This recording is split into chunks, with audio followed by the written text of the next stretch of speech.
All right, everybody, this is part 2, Letters to Younger Me, Building Generational Wealth from the Bottom Up, the building blocks of starting and building generational wealth.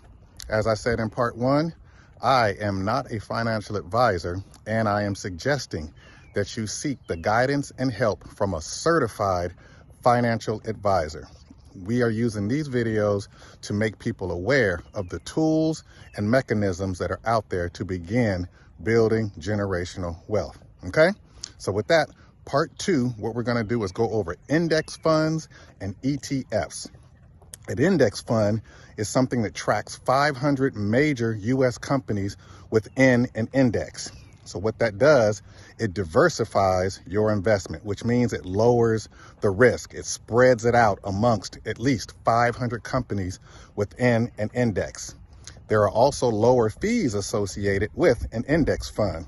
This is really good for beginners because it gets you into the market, you start to begin to invest, and your risk is lower than a stock, okay? This is strong for the long term, not a quick fix, all right? Part 2, an exchange-traded fund, an ETF. It's similar to an index fund, but it trades like a stock. So you're gonna have to do your homework. Once again, seek the advice of a certified financial advisor when picking an ETF.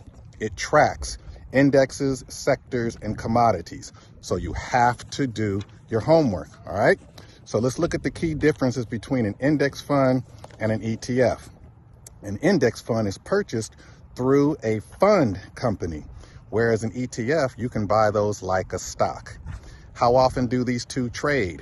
An index fund trades once per day, whereas an ETF trades anytime the market is open. What are the minimum investment requirements? Sometimes with an index fund, there's a minimum amount required, whereas with an ETF, you pay the price per share, all right? And then the last part, we're gonna look at fees. An index fund, fees are relatively low, whereas an ETF, the fees are gonna be even lower. But with all this, seek the advice and help with a certified financial advisor. We are using this as building blocks to start our generational wealth building, okay?